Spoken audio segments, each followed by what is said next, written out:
प्रिय शिक्षार्थियों नमस्कार। आज हम चतुर्थ सेमेस्टर में विषय हिंदी की शुरुआत करने जा रहे हैं और हिंदी में पहली यूनिट का नाम है अनिवार्य संस्कृत में अनुस्वार हलंत एवं विसर्ग का शुद्ध उच्चारण, वाचन एवं लेखन। तो आखिरकार ये अनिवार्य संस्कृत है क्या, संक्षेप में इसके बारे में जान लेंगे। तो कक्षा 6 से 8 तक की जो हिंदी की पुस्तकें हैं, उस हिंदी पुस्तक के अंत में जो संस्कृत का भाग होता है उसे ही अनिवार्य संस्कृत के नाम से जाना जाता है। तो वह जो अनिवार्य संस्कृत है, उस अनिवार्य संस्कृत में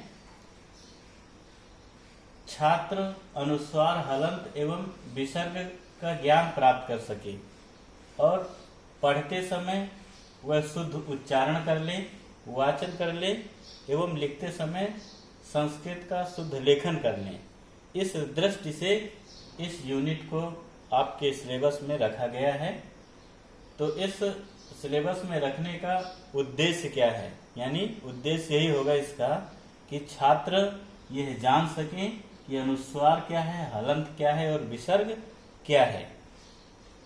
अनुस्वार, हलंत एवं विसर्ग का शुद्ध उच्चारण कैसे किया जाता है और इसका वाचन कैसे किया जाता है और लेखन कैसे किया जाता है। इस प्रकार अनुस्वार, हलंत एवं विसर्ग का शुद्ध वाचन, उच्चारण एवं लेखन में दक्षता हासिल करना ही इस यूनिट का प्रमुख उद्देश्य है।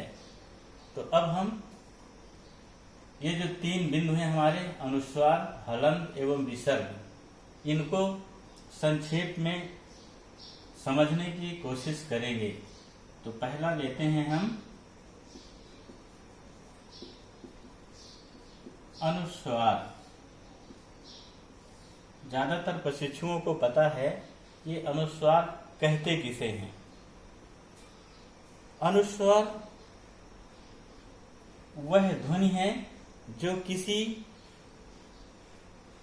अक्षर के ऊपर एक बिंदु के रूप में लिखी जाती है। जैसे हम यहाँ पर लिखते हैं अंक, अंक और गंगा।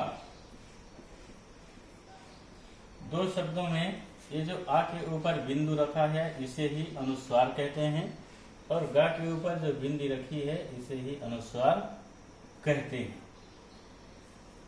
इस अनुस्वार का उच्चारण स्थान नासिका है। नासिका क्यों है? क्योंकि जब हम इसका उच्चारण करते हैं, उच्चारण करते समय हमारा मुख जरूर खुला रहता है, लेकिन जो हवा और ध्वनि है वह नाक से निकलती है, इसलिए इसका उच्चारण स्थान नासिका कहलाता है। अब नासिका, अब हमें ये समझना पड़ेगा कि इस बिंदी की आवश्यकता लिखने में क्यों पड़ी। तो ये जो अनुस्वार हैं, ये हिंदी वर्णमाला के जो 5 वर्ग हैं, उन 5 वर्गों का जो अंतिम अक्षर होता है, जिसे हम पंचमाक्षर बोलते हैं, उसका संक्षेप रूप है। तो यहाँ पर हम 5 वर्गों को क्रमशः बताते हुए इसका मतलब स्पष्ट कर देंगे। पहला है का वर्ग। इसमें का वर्ग की सभी ध्वनियां आती हैं, का, ख, गा, घ, अंग। इसी प्रकार चा वर्ग के सभी वर्ण चा, छ, ज, झ, ञ और टा वर्ग के सभी वर्ण टा, ठ, डा, ढ, ण और ता वर्ग के सभी वर्ण आएंगे ता, था, दा, धा, ना और क्वा वर्ग के 5 वर्ण, 5 वर्ण पा वर्ग के 5 वर्ण होंगे पा, फा, बा, भा, मा। यानी इनका जो अंतिम अक्षर है वही अनुस्वार है। जैसे का क्या है? अंगा है और चा का इया है और टा का अड़ा है और ता का ना है और पा का अंतिम वर्ण मा है। तो इस प्रकार ये जो अनुस्वार है वह हिंदी वर्णमाला के जो 5 वर्ग हैं उन 5 वर्गों का जो अंतिम वर्ण है उसको ही बिंदु का रूप दिया गया है। तो इस प्रकार से हम इस अक्षर को 2 प्रकार से लिख सकते हैं।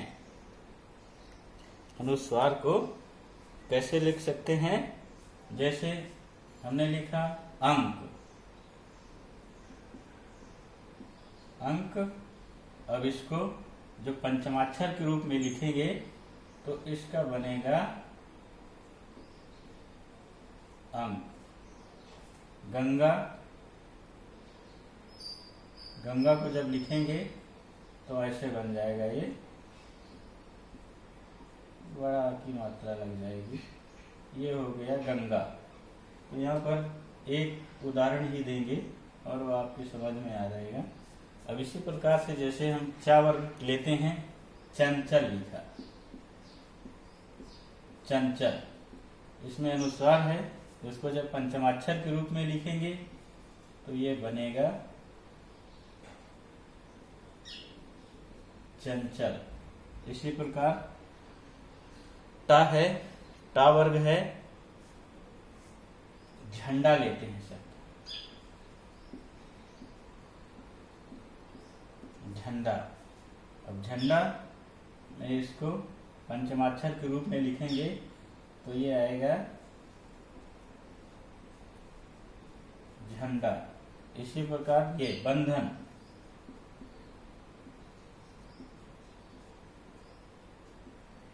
तो इसको इस प्रकार भी लिख सकते हैं, बंधन। यानी अपने ही वर्ग के वर्ण के पहले ये अनुस्वार अपना रूप चेंज कर देता है। इसी प्रकार जैसे ये आया, पा वर्ग में अंतिम अक्षर है मा, तो इसका बनेगा पंप। अनुस्वार है, पंचमाक्षर के रूप में लिखेंगे तो ये बनेगा पंप। इस प्रकार से ये दोनों ही रूप सही हैं और इन दोनों रूपों की छात्रों को और प्रशिक्षुओं को जानकारी होनी चाहिए कि आखिरकार ये अनुस्वार का है क्या है, इसका उच्चारण कैसे होता है, इसका लेखन में कैसे प्रयोग होता है। तो इन सब जानकारी के द्वारा हमें शुद्ध और अशुद्ध वर्णों का भी ज्ञान होता है। तो ये हुआ हमारा अनुस्वार, यानी अनुस्वार को कैसे लिखते हैं, कैसे उच्चारण करते हैं और संस्कृत भाषा में उसका प्रयोग कैसे होता है।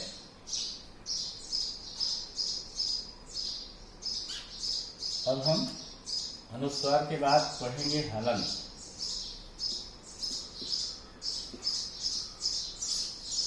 हलन यानी संस्कृत शब्दों के अंत में जो अंतिम अक्षर होता है, अंतिम अक्षर में के नीचे जो एक छोटी सी तिरछी रेखा होती है, इस प्रकार की, उसे ही हलंत चिन्ह के नाम से जानते हैं।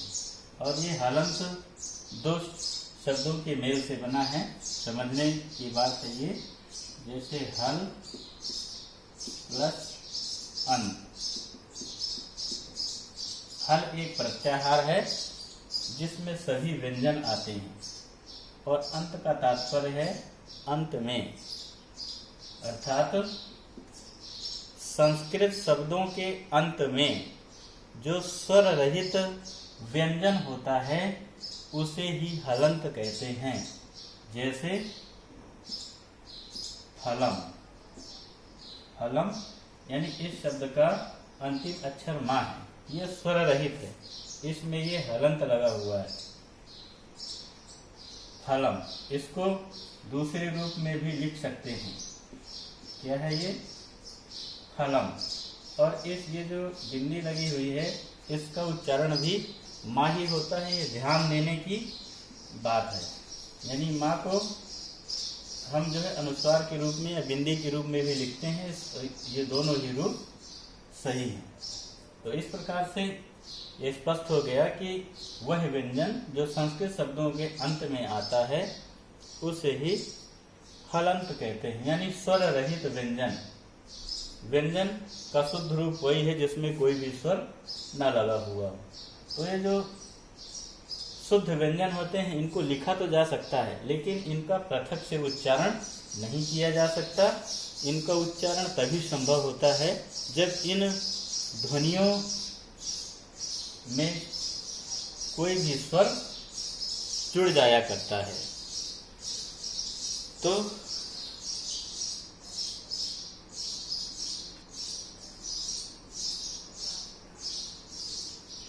हिंदी में भी बहुत सारे ऐसे शब्द होते हैं जिनको हम गलत लिखते हैं। जैसे हमने श्रीमान लिखा और इसमें हलंत नहीं लगाया तो अशुद्ध माना जाएगा।